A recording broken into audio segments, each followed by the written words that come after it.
Ladies and gentlemen, tonight we're going to do one of the things that I love to do most. That's to part the veil and peek behind the shroud of mystery that hides the secret religion of the ancient brotherhood.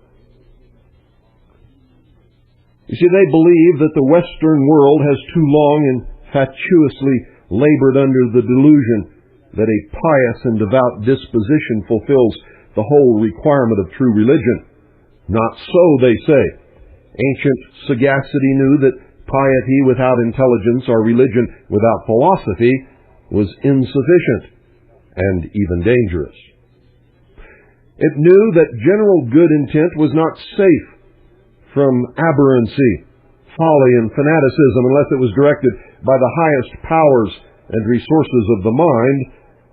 And remember always that this is what they believe does not make it true.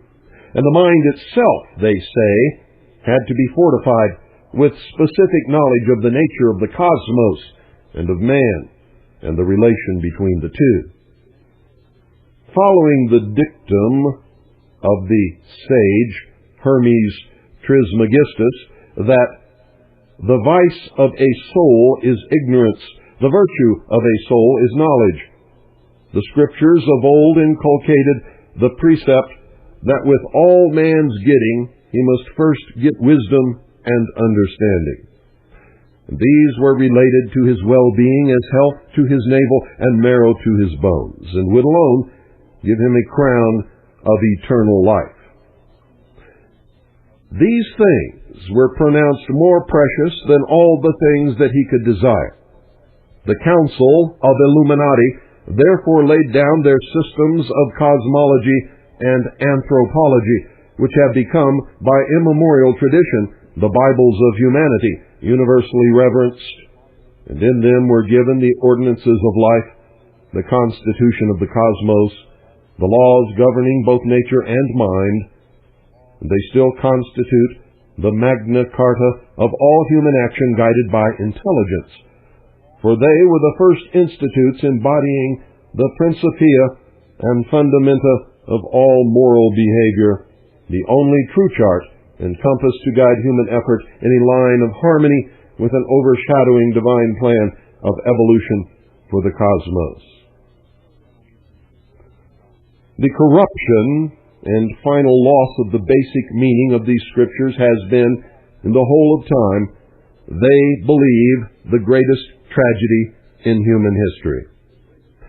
Like Shakespeare's tide, which taken at the flood leads on to fortune, but omitted casts all the rest of life in shoals and quicksands, the wreckage of the esoteric gnosis in the centuries following Plato's day, culminating in the debacle of all philosophical religion about the 3rd century of Christianity's development and ushering in 16 centuries of the Dark Ages, has thrown all religion out of basic relation to true understanding and caused it to breed an endless train of evils, fanaticisms, bigotries, idiosyncrasies, superstitions, wars, and persecutions that more than anything else blacken the record of man's historic struggle toward the light.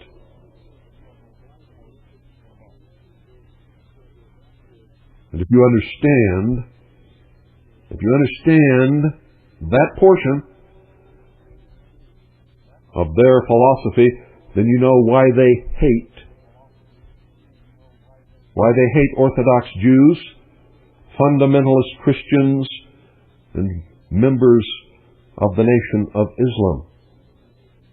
They believe that the most frightful of all historical barbarities owes its incidence directly to the decay of ancient philosophical knowledge and the loss of vision and virtue that would have attended its perpetuation.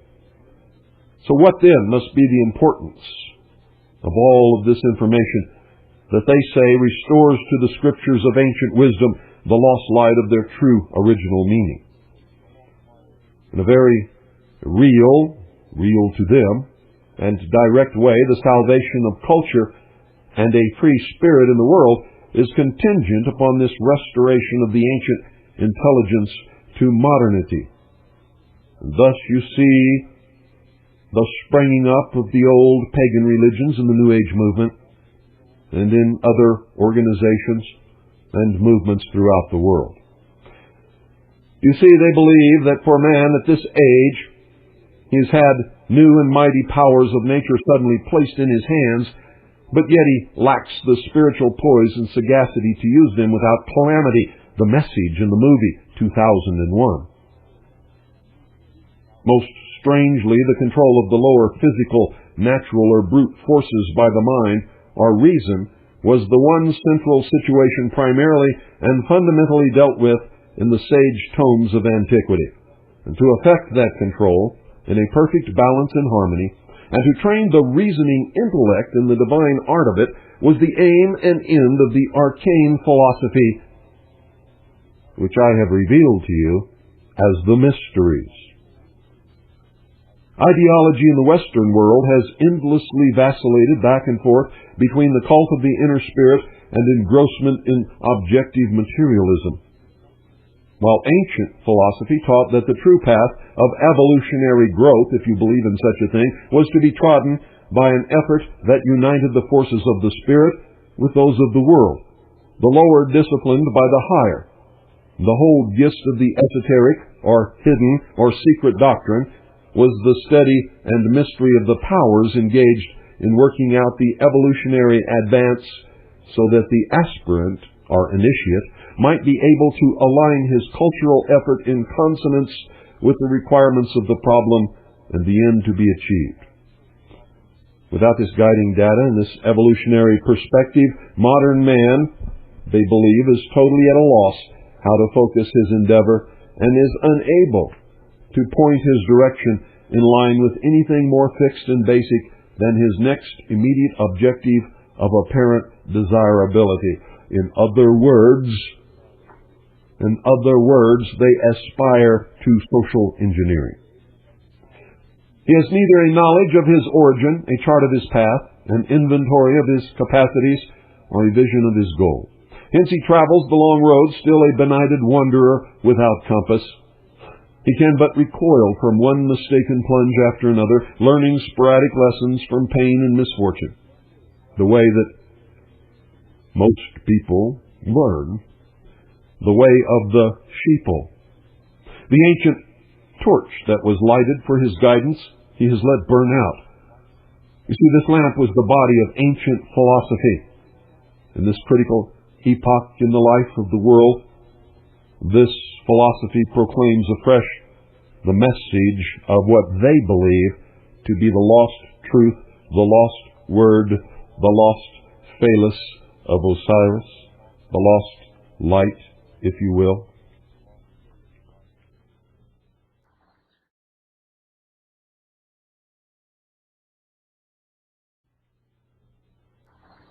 Now the ever-burning fire is to a measure probably, at least in one of its degrees, associated with the sun. The sun, this great incandescent light, this symbol of radiance that became warm in summer and in the desert a destroying heat.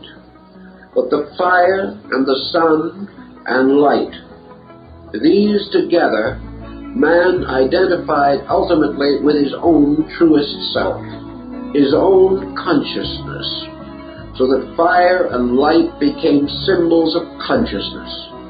For man was aware by a kind of invisible light within himself, the light of reason, the light of the mind, but most of all the light of the soul. So the sun became also the symbol of meaningfulness. It became the symbol of true cognition, and fire was the sacred part in man, and as time went on, the fire was associated with the soul, and the soul was this beautiful, radiant, flaming part with an aureole-like existence, and this soul was the light in man, and the fire and the light also came to be representative of enlightenment and of the enlightened. You're listening to the Hour of the Time. I'm William Cooper, and tonight, you're in school.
sharpen knives, makes you wonder how the other half died. Other half died. Makes you wonder, wonder. Well, here come the man with a look in his eye. He's fair on nothing but full of pride. Look at him go, look at him kick. Makes you wonder how the other half live.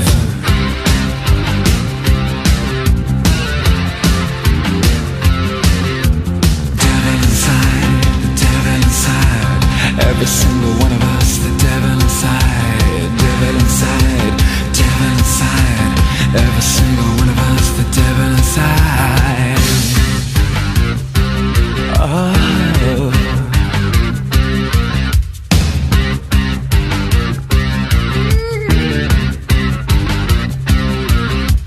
Here come the world, the look in its eye. Future uncertain, but certainly slight. Look at the faces, listen to the bells. It's hard to believe we need a place called hell.